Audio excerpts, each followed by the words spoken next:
SK banquet hall, central bank के सामने, main road, Maripur, Muzaffarpur का एकमात्र बैंक्वेट हॉल है जहां आप बर्थडे पार्टी से लेकर शादी विवाह तक का कर सकते हैं आयोजन। 2500 स्क्वायर फीट का 3 बड़ा hall, seminar, wedding ceremony, kitty party या बर्थडे पार्टी के साथ अन्य आयोजन को किया जा सकता है।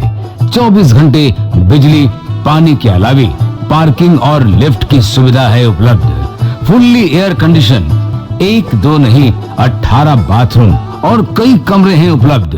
बुक करने के लिए आज ही संपर्क करें।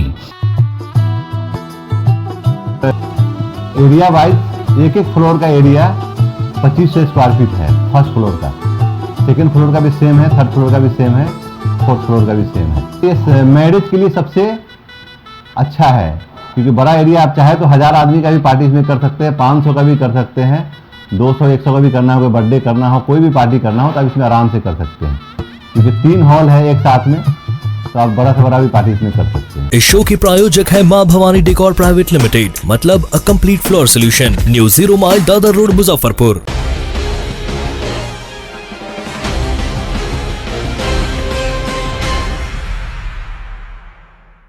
नमस्कार, स्वागत है आपका डे न्यूज में। मैं हूं आपके समक्ष आध्या सिन्हा। करवाऊंगी रूबरू शहर के ताजा तरीन खबरों से, लेकिन खबरों पे नजर डालने से पहले आइए नजर डालते हैं उन तमाम खबरों पे जो बनी है आज की सुर्खियां।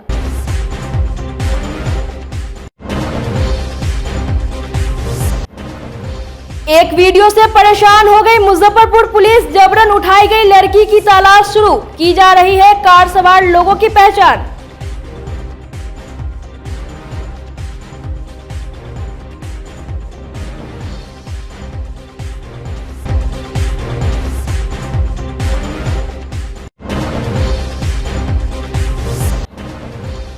समाधान यात्रा पर 14 को मुजफ्फरपुर आ रहे हैं मुख्यमंत्री, जोर शोर से शुरू हो गई है तैयारी।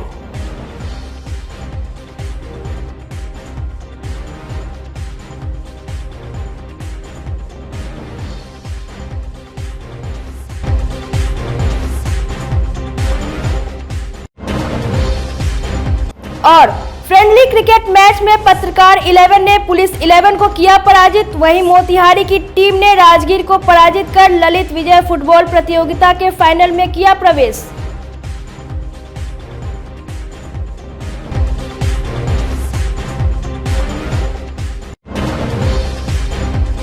तो ये थी आज की सुर्खियां, अब खबरें विस्तार से। मुजफ्फरपुर में एक हैरान कर देने वाला वीडियो सामने आया है। एक कार सवार कुछ लोग एक लड़की को जबरन गाड़ी में बैठाकर ले गए। अहियापुर थाना से महज 200 मीटर की दूरी पर यह घटना हुई है। दादर रोड के एक टाइल्स दुकान में लगे सीसीटीवी कैमरे में पूरी वारदात कैद हो गई है। सीसीटीवी में दिख रहा है कि ब्लू जींस और पिंक टी शर्ट पहने एक लड़की जा रही है। तभी स्विफ्ट डिजायर कार अचानक लड़की के पास रुकती है। कार सवार को देखकर लड़की भागने लगती है, लेकिन थोड़ी दूर जाकर वे लोग लड़की को जबरन गाड़ी में बैठाकर अपने साथ ले जाते हैं। घटना की सूचना अहियापुर पुलिस को दे दी गई। सूचना पर अहियापुर थाने की पुलिस मौके पर पहुंचकर छानबीन की। थोड़ी देर बाद डीएसपी टाउन राघव दयाल भी मौके पर पहुंच गए। डीएसपी ने भी स्थानीय लोगों से पूछताछ की, लेकिन कोई कुछ भी नहीं बताया। पुलिस का कहना है कि अभी तक किसी ने थाने में शिकायत नहीं की है।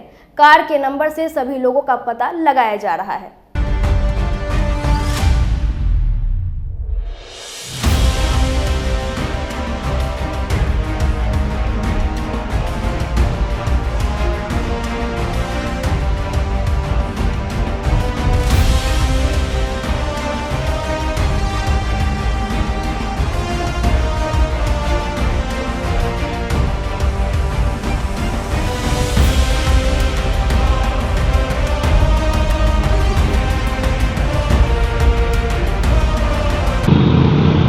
देखा जा रहा है, जांच किया जा रहा है। प्रथम दृष्टया तो लगा गाड़ी में बिठा लड़की बैठ रही है, बिठाया जा रहा है, लेकिन उतना नहीं है। फिर हम लोग जांच कर रहे हैं। हम लोग गाड़ी नंबर वगैरह भेजा गया है? हाँ, गाड़ी नंबर आया है, देखते हैं उसको, जांच करते हैं। 14 फरवरी को मुजफ्फरपुर में मुख्यमंत्री नीतीश कुमार के समाधान यात्रा के संभावित आगमन को लेकर जिले के आलाधिकारियों ने रविवार को कार्यक्रम स्थल का दौरा किया।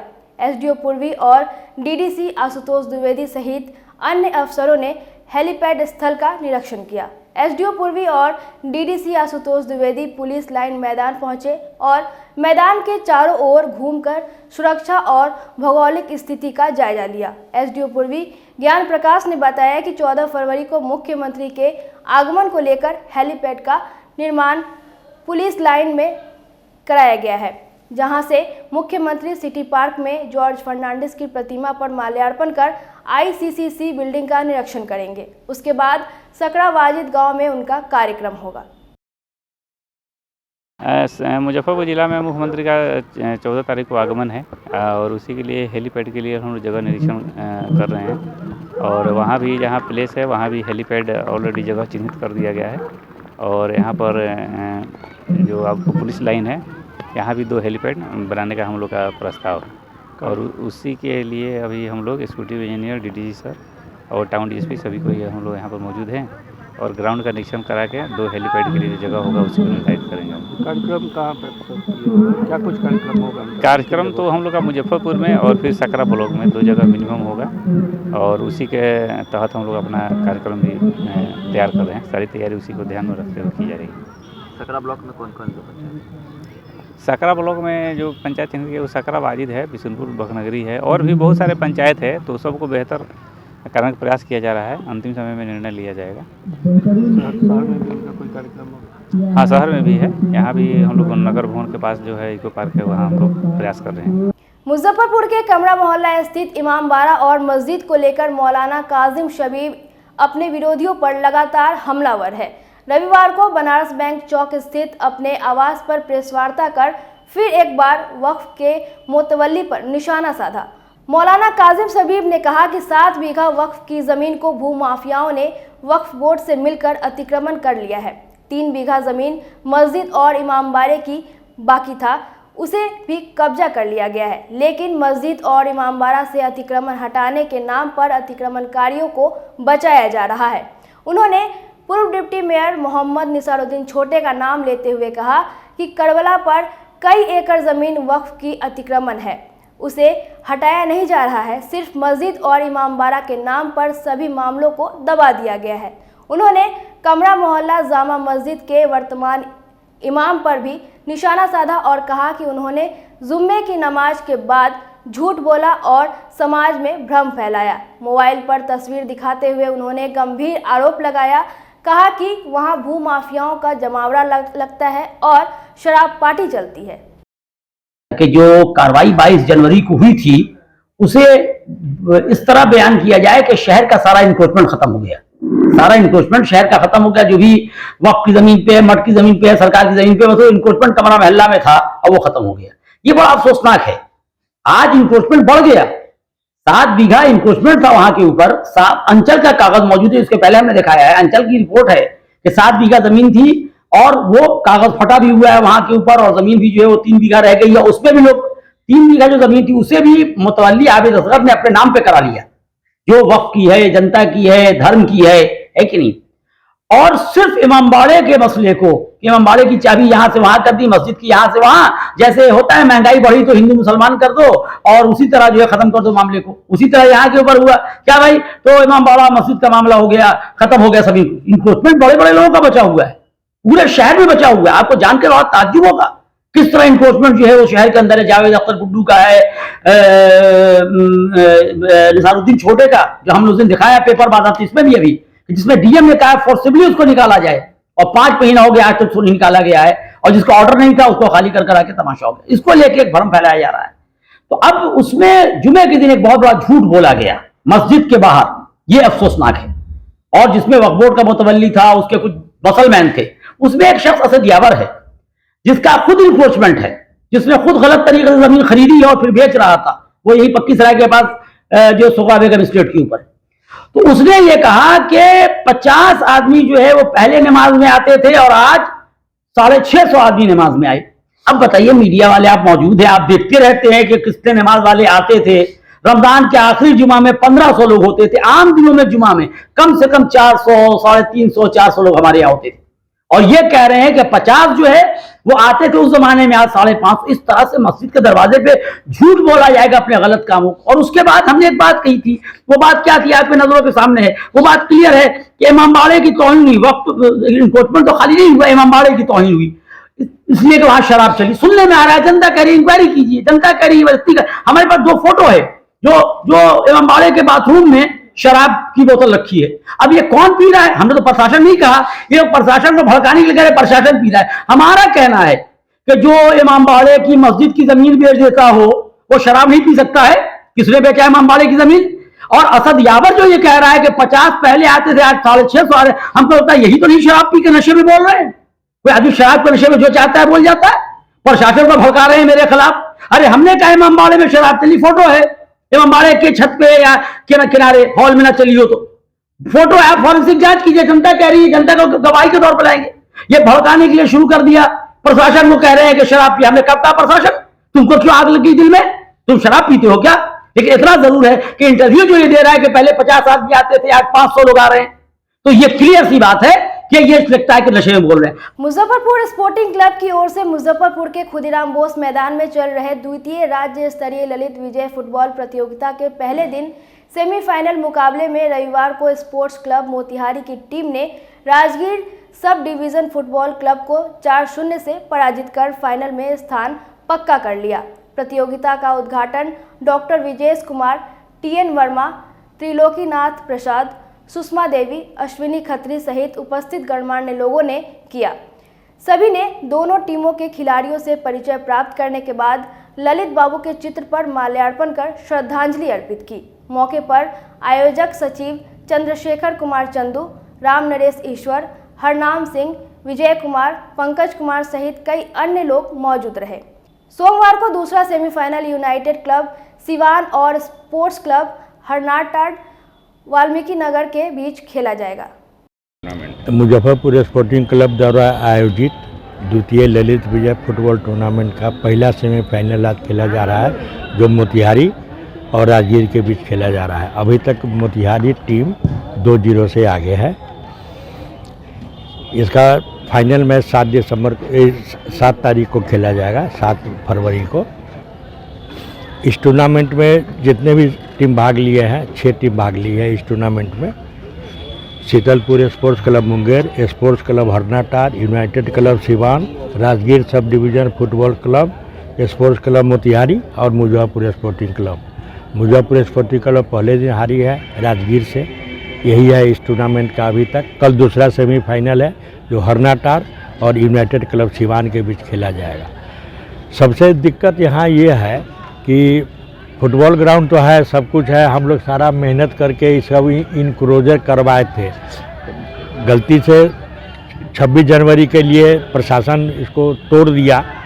अब प्रशासन क्या, SDO साहब हम लोग को बोले थे, नगर आयुक्त बोले थे कि हम बना देंगे इसको, लेकिन अभी तक नहीं बनाया है। यही थोड़ा सा हम लोग को कष्ट होता है, क्योंकि एक तो टूर्नामेंट होता नहीं है। हम 1986 से टूर्नामेंट कर रहे हैं, हम आज से नहीं कर रहे हैं, हम उतने दिनों से कर रहे हैं। लेकिन सबसे बड़ा बात वही है कि पब्लिक का जो सपोर्ट उस हिसाब से नहीं मिलता है, और दूसरा स्पॉन्सर की जो कमी है, जिसके कारण कोई अदर आदमी टूर्नामेंट नहीं करा पाता। रविवार को मुजफ्फरपुर के पुलिस लाइन मैदान में पत्रकार बनाम पुलिस के बीच फ्रेंडली क्रिकेट मैच खेला गया। पत्रकार टीम ने टॉस जीतकर पहले गेंदबाजी करने का निर्णय लिया।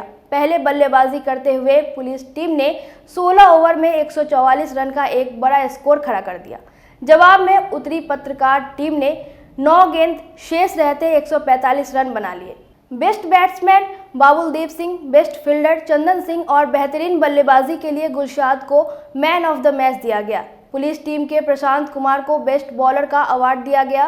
पूर्वी पश्चिमी और लाइन DSP ने विजेता और उप विजेता दोनों टीम को अवार्ड प्रदान किया।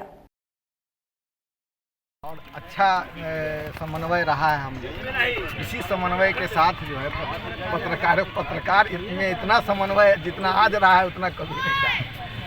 इसलिए अच्छा समन्वय के साथ हम लोग रहे। क्या लगता है क्या मैसेज आएगा इससे?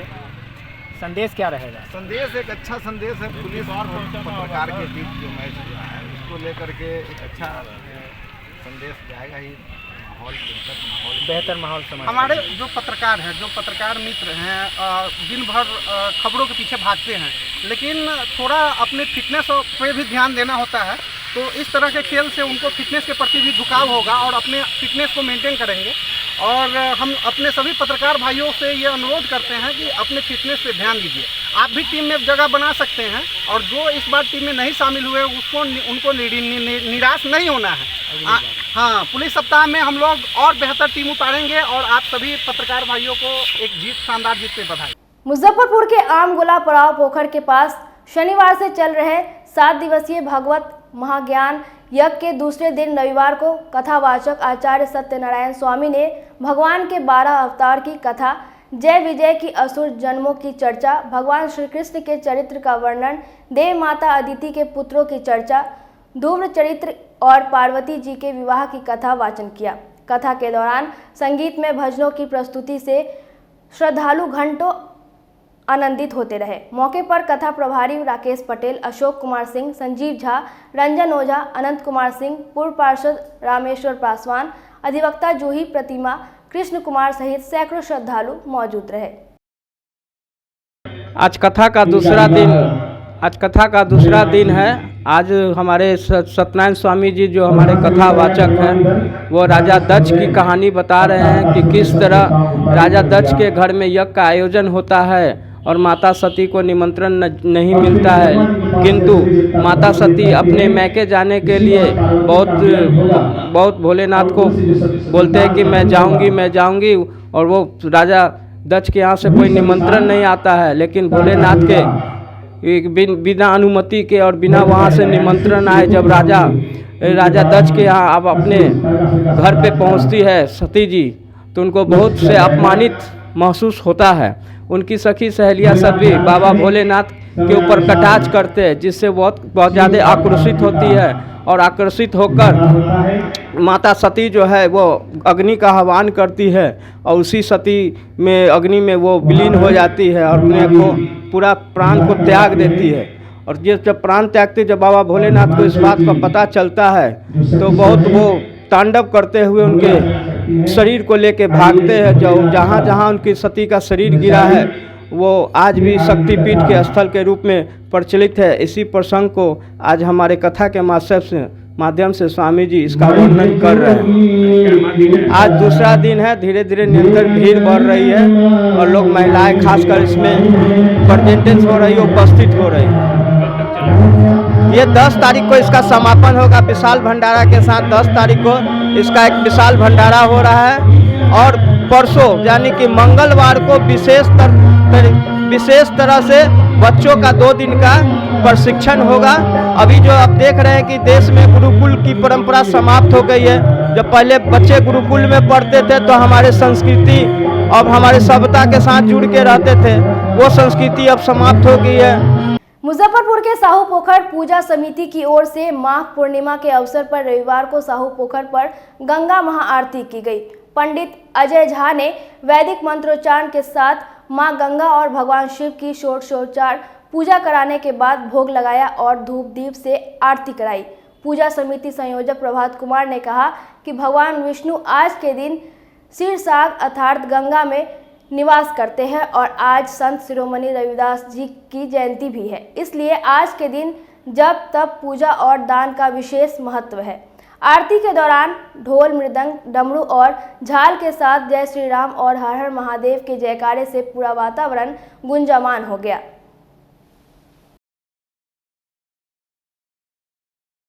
इन्हें पूर्णिमा को लेकर साहू पोखर पर गंगा महाआरती की जाती है और आज माघी पूर्णिमा है। इसका एक विशेष महत्व, भगवान विष्णु क्षीर सागर में आज निवास करते हैं, अर्थात गंगा में आज विष्णु का निवास होता है, इसलिए आज के गंगा स्नान का महत्व अति विशिष्ट है। आज के पूजा अर्चना और दान का विशेष महत्व है और जिसे लेकर माघी पूर्णिमा को लेकर साहू पोखर पर आज गंगा माँ की आराधना की गई, भगवान शिव की आराधना की गई और माँ गंगा और भगवान शिव से सभी लोग मुजफ्फरपुरवासी खासकर निरोग रहें, स्वस्थ रहें, सभी उन्नति करें, सभी को किसी प्रकार का कोई कष्ट ना हो, इसी कामना से, जगत कल्याण की कामना से साहू पोखर पर गंगा महाआरती का किया गया और भगवान की आराधना की गई। और लोगों से यह भी कहा गया कि आप लोग घर घर जाके जल का क्या महत्व है, आज जल प्रदूषित ना हो। आज जिस प्रकार से हम अपने घर के आरओ वाटर का सम्मान करते हैं, उसे जल ग्रहण, उसी प्रकार नदी, तालाब, पोखर के जल को भी आरओ वाटर देकर उसका सम्मान करें। और हर जल में गंगा का निवास है,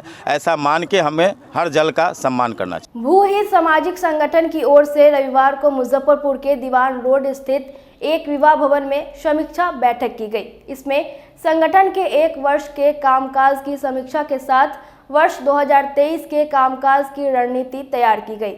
इस अवसर पर रघुनंदन प्रसाद सिंह उर्फ अमर भाई ने कहा कि भूहित एवं एक सामाजिक संगठन है जो लगातार सामाजिक क्षेत्र में काम कर रही है। उन्होंने बताया कि इस बैठक में संगठन के पदाधिकारी एवं कार्यकर्ताओं ने संकल्प लिया है कि समाज के अंतिम व्यक्ति तक मदद पहुंचाई जाएगी। उन्होंने कहा कि शिक्षा, स्वास्थ्य एवं समाज के हर काम में संगठन बढ़ चढ़कर हिस्सा लेगी। समाज के अंतिम व्यक्ति तक कैसे पहुंचा जाए, बिहार के कई जिलों से लोग आज इस बैठक में शिरकत कर रहे हैं। ये बुद्धिजीवियों की मीटिंग है और इसमें लोग आज यह संकल्प लेंगे कि भूहित के माध्यम से समाज के दबे हुए कुचले लोगों को कैसे आगे बढ़ाया जाए, चाहे वह शिक्षा का क्षेत्र हो, चाहे वह स्वास्थ्य का क्षेत्र हो, चाहे अन्य क्षेत्र भी कोई हो। सामाजिक जो भी कार्य होगा वो ये काम करेगा। समाज के लिए संकल्पित है यह संगठन, इसीलिए आज तमाम बुद्धिजीवियों की छोटी बैठक बुलाई गई है। आने वाले दिनों में यह संगठन हर माध्यम से, चाहे वह सोशल मीडिया हो, चाहे वह व्यवहारिक माध्यम हो, चाहे यह कोई अन्य माध्यम हो, सभी माध्यमों से समाज के लिए बढ़ चढ़कर काम करेगा। इन्हीं संकल्पों के साथ आज की ये बैठक रखी गई।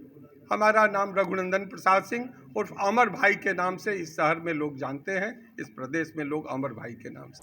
महाकाल सेवा दल की 8वें वर्षगांठ एवं महाशिवरात्रि को लेकर रविवार को मुजफ्फरपुर के व्याहुत भवन में दल की बैठक बुलाई गई, जिसमें सर्वसम्मति से निर्णय लिया गया कि दल के 8वें वर्षगांठ पर 3 दिवसीय कार्यक्रम का आयोजन किया जाएगा। पहले दिन फागुन माह की कृष्ण पक्ष की पंचमी तिथि पर बाबा गरीबनाथ का विशेष फूलों से महाश्रृंगार किया जाएगा। दूसरे दिन दल की महिला टीम की ओर से जरूरतमंद बच्चों के बीच पठन पाठन सामग्री का वितरण किया जाएगा एवं तीसरे दिन एमएसकेबी कॉलेज के सामने स्थित वासुदेव वाटिका विवाह भवन में भोले बाबा एवं माता का जागरण किया जाएगा। उसके बाद कानपुर के बाबा महाकाल की झांकी का आयोजन किया जाएगा और भक्तों के बीच प्रसाद वितरण किया जाएगा। साथ ही इस बार सरैयागंज टावर एवं सूतापट्टी चौक पर पुष्प वर्षा कर महाशिवरात्रि के दिन बाबा गरीबनाथ के बारात का भव्य स्वागत किया जाएगा। बैठक में अध्यक्ष आकाश चौधरी, प्रवीण चौधरी, प्रभात कुमार, महेश सराफ सहित दल के कई अन्य सदस्य एवं पदाधिकारी मौजूद रहे। आज का बैठक भैया महाकाल सेवा दल का 8वां स्थापना दिवस 12 फरवरी को है। तो 3 दिवसीय कार्यक्रम का हम लोग मीटिंग में अपना निर्णय लिए हैं, जो कि प्रथम दिन बाबा गरीबनाथ जी का 10 तारीख को श्रृंगार किया जाएगा रात्रि 8 बजे से। उसके कल होकर के हमारे महिला टीम के तरफ से गरीब बच्चों के बीच में कॉपी, कलम, पेंसिल, बैग ये सब का वितरण किया जाएगा। और 12 तारीख को महाकाल सेवा दल के द्वारा वासुदेव वाटिका विवाह भवन में दिन के 1 बजे से भव्य ज्योत के साथ कानपुर से विशेष झांकी और जागरण का आयोजन होगा, जिसमें हमारे महाकाल सेवा दल के सदस्य के साथ पूरे शहरवासी आमंत्रित हैं और संध्या 7 बजे से प्रसाद वितरण होगा। मुजफ्फरपुर के सकरा मच्छी गांव में हर साल की तरह इस बार भी ऐतिहासिक महावीर ध्वजा मेला का आयोजन किया गया। करीब 200 साल से हर वर्ष माघ महीने में इस मेले का आयोजन होता है, जिसमें लाखों लोग मेला देखने कई जिलों से पहुंचते हैं। इस मेले की खासियत है कि यहां भगवान बजरंगबली को मन्नत के चढ़ावे के रूप में फूल का गेरुआ और महावीरी ध्वज चढ़ाया जाता है। हर साल करीब 1 लाख श्री राम नाम का झंडा चढ़ाया जाता है। यहाँ दूर दूर से लोग पूजा करने और मुंडन संस्कार करने पहुंचते हैं। लगभग 200 वर्षों से भी ऊपर से चलता आ रहा है। लोगों का ऐसा आस्था जुड़ा हुआ है कि लगातार दिन पर दिन जो है वो जनसंख्या भीड़ बढ़ती ही जाती है और यहाँ लोग अपनी मन्नत मांगते हैं। जब पूरा हो जाता है तो ध्वजा यानी बांस का जो है एक कह सकते हैं कि ध्वजा के रूप में जो है यहाँ मानते और चढ़ाते हैं और इसी कारण इनका ये भी है कि जो भी लोग श्रद्धालु यहाँ जो मांगते हैं वो पूरा भी होता है और लोग आते हैं इसी को लेकर के। लाखों लोग आते हैं, 1 लाख से ऊपर की संख्या तो रहती है। इसके लिए कोई अनाउंस नहीं होता है, अपने आप माघ के अंतिम शनिवार या मंगलवार को यह आयोजन होता है। 1 दिवसीय है आयोजन, उसमें लोग श्रद्धा से आते हैं और अपना अपना मनोकामना लेकर आते हैं, उनकी मनोकामनाएं पूरी होती है। अपने साथ झंडा चढ़ाते हैं जी। कितना घंटा चढ़ जाता होगा? लगभग 2 ट्रक के लगभग। हाँ, इसमें भी मोटा धाजा होता नहीं है, पतला धाजा होता है तब उतना है। अगर अब मोटा धाजा हो तो 2-3 ट्रक पर अटेगा नहीं, इतनी धाजा का यहाँ। महावीर झंडा मेला लगभग 250 वर्ष से लगता आ रहा है। ये सकरा प्रखंड अंतर्गत मछली ग्राम में है। यह एक ऐतिहासिक जगह है और यहाँ जो भी दूर दराज से श्रद्धालु भक्तजन आते हैं वो मिन्नतें मांगते हैं, उनकी सिद्धि होती है। जब मनोकामना पूरी होती है तो फिर ध्वजा देने के लिए, पूजा अर्चना के लिए आया करते हैं। यह मेला माघ के महीने में अंतिम सप्ताह में जो शनिवार या मंगलवार पड़ता है उस दिन लगता है और श्रद्धालु अपनी मनोकामना सिद्धि के लिए आते हैं। मनोकामना पूरी होती है, वो पूजा अर्चना करके जाया करते हैं। मुजफ्फरपुर के पानापुर करियात स्थित संत जोसेफ सीनियर सेकेंडरी स्कूल में रविवार को इन हाउस ट्रेनिंग प्रोग्राम का आयोजन किया गया। कार्यक्रम की शुरुआत सीबीएसई के रिसोर्स पर्सन यशपाल शर्मा ने दीप प्रज्वलित कर किया। स्कूल के डायरेक्टर प्रमोद कुमार एवं प्राचार्य सुबोध कुमार ने अंग वस्त्र बुके एवं स्कूल के मोमेंटो देकर यशपाल शर्मा को सम्मानित किया। एनईपी 2020 विषय पर रिसोर्स पर्सन ने स्कूल के शिक्षकों का मार्गदर्शन किया। एनईपी 2020 से जुड़ी सरकार की नीतियों, इससे जुड़ी भ्रांतियों को दूर कर शिक्षा व्यवस्था में होने वाले बदलाव और तौर तरीके से शिक्षक अवगत हुए।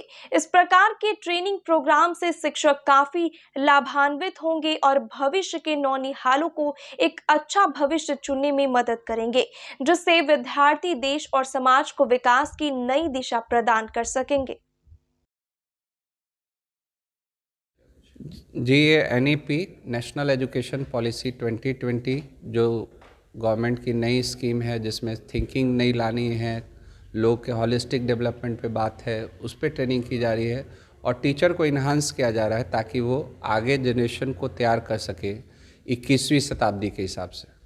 किस तरह का टॉपिक है इसमें? नेशनल एजुकेशन पॉलिसी एक टॉपिक ये है जो हम लोग को इम्प्लीमेंट करना है, रूल्स एंड रेगुलेशन गवर्नमेंट के द्वारा जो लाया गया है नई शिक्षा नीति पर। और नई शिक्षा नीति आपको मालूम ही है कि बच्चों के सर्वांगीण विकास पे ज़्यादा वर्क कर रही है और उसी पे हम लोग टीचर्स की कैपेबिलिटी को इन्हांस कर रहे हैं ताकि बच्चे और इन्हांस बन सके और 21वीं शताब्दी के हिसाब से वर्क कर सके। टीचर को दिए हैं, कैसे ले रहे हैं टीचर? टीचर एक्सेप्ट कर रहे हैं। बात अब है कि धीरे धीरे अचानक से चेंज तो नहीं लाया जा सकता है और गवर्नमेंट की भी थिंकिंग है कि इससे 3 साल कम से कम ट्रेनिंग प्रोग्राम्स के थ्रू टीचर्स को जानकारी मिले, तब इसका सही ढंग से उपयोग हो पाएगा। आज नेशनल एजुकेशन पॉलिसी 2020 का ट्रेनिंग है जो हमारे टीचर्स के बीच में इन हाउस ट्रेनिंग है। वैसे तो हमारे टीचर्स सीबीएसई के द्वारा ऑनलाइन ट्रेनिंग कर चुके हैं। आज इन हाउस ट्रेनिंग का फर्स्ट राउंड है और इसी का ट्रेनिंग चल रहा है जो बहुत ही अच्छे तरीके से हमारे टीचर ले रहे हैं। इसमें क्या कुछ सिखाया जा रहा है? इसमें बच्चों के होलिस्टिक डेवलपमेंट के लिए, ऑलराउंड डेवलपमेंट के लिए, बच्चों को रॉट लर्निंग से कंसेप्चुअल लर्निंग में लाने के लिए क्लासरूम का तरीका क्या होगा, टीचिंग का तरीका क्या होगा, उसके बारे में चर्चा की जा रही है। न्यू एजुकेशन पॉलिसी 2020 पर ट्रेनिंग ऑर्गेनाइज करवाया गया था सीबीएसई के द्वारा। उसमें सब सारे स्कूल के टीचर, हमारे स्कूल के जो भी टीचर हैं वो सब बैठ करके ट्रेनिंग ले रहे थे। काफ़ी अच्छा सेशन चल रहा है अभी और इसमें न्यू एजुकेशन पॉलिसी के बारे में अच्छी जानकारी सबों को मिल रही है।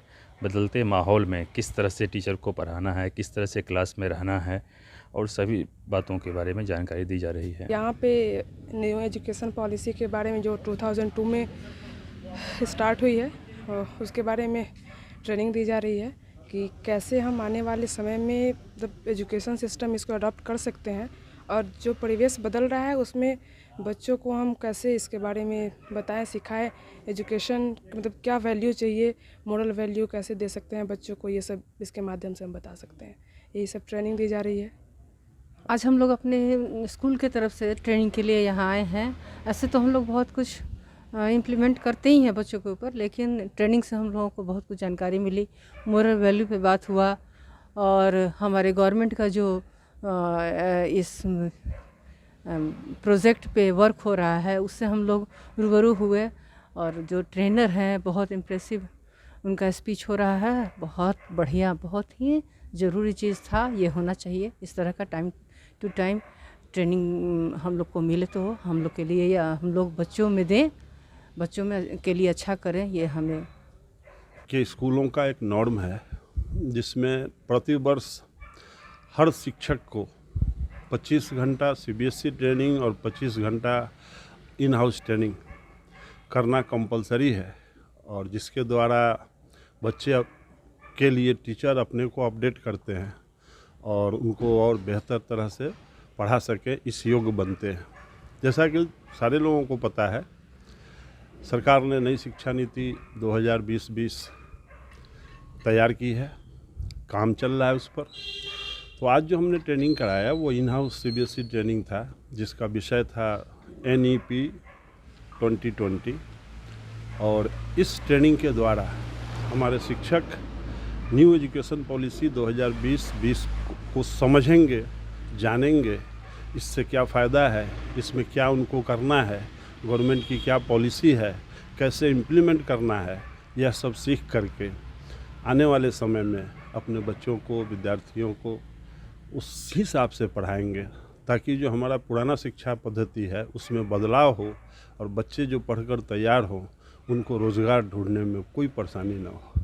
आज जो पढ़ाई का बंधन है, माँ बाप तय करते हैं या बच्चा मजबूर है, वह नहीं समझ पाता है हमें क्या करना चाहिए। इस नई शिक्षा नीति में ऐसी व्यवस्था है कि बच्चा होश संभालते संभालते यह समझ जाएगा कि वह क्या करना चाहता है, उससे क्या करना चाहिए, उसके लिए उसे कहाँ से सहायता मिलेगी और वह जब पढ़ लिख कर के पूरा होगा तो वो अपने पाँव पर खड़ा रहेगा, समाज पर, परिवार पर बोझ नहीं बनेगा और समाज के निर्माण में सहयोग करेगा। स्वतः राज्य का निर्माण, फिर देश का निर्माण, फिर विश्व का निर्माण।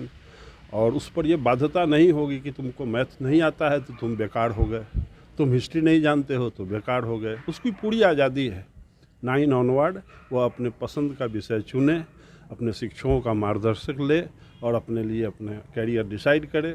तो शिक्षक पहले हमारे तैयार होंगे, तब जाकर के वो बच्चों को सही मार्गदर्शन देंगे। इसी उद्देश्य से यह ट्रेनिंग करवाई।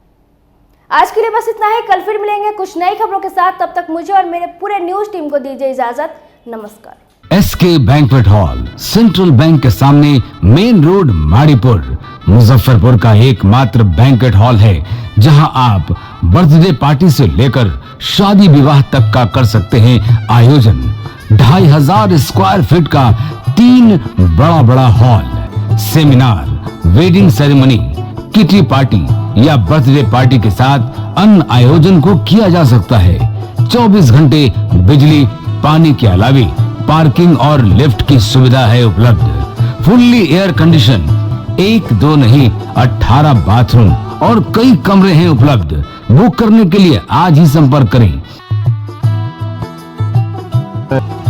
एरिया वाइज एक फ्लोर का एरिया 2500 स्क्वायर फीट है। फर्स्ट फ्लोर का, सेकंड फ्लोर का भी सेम है, थर्ड फ्लोर का भी सेम है, फोर्थ फ्लोर का भी सेम है। इस मैरिज के लिए सबसे अच्छा है क्योंकि बड़ा एरिया, आप चाहे तो 1000 आदमी का भी पार्टी इसमें कर सकते हैं, 500 का भी कर सकते हैं, 200-100 का भी करना हो, कोई बर्थडे करना हो, कोई भी पार्टी करना हो तो आप इसमें आराम से कर सकते हैं क्योंकि 3 हॉल है एक साथ में, तो आप बड़ा से बड़ा भी पार्टी इसमें कर सकते हैं। इस शो की प्रायोजक है मां भवानी डेकोर प्राइवेट लिमिटेड, मतलब a complete floor solution, new 0 mile Dadar road, Muzaffarpur.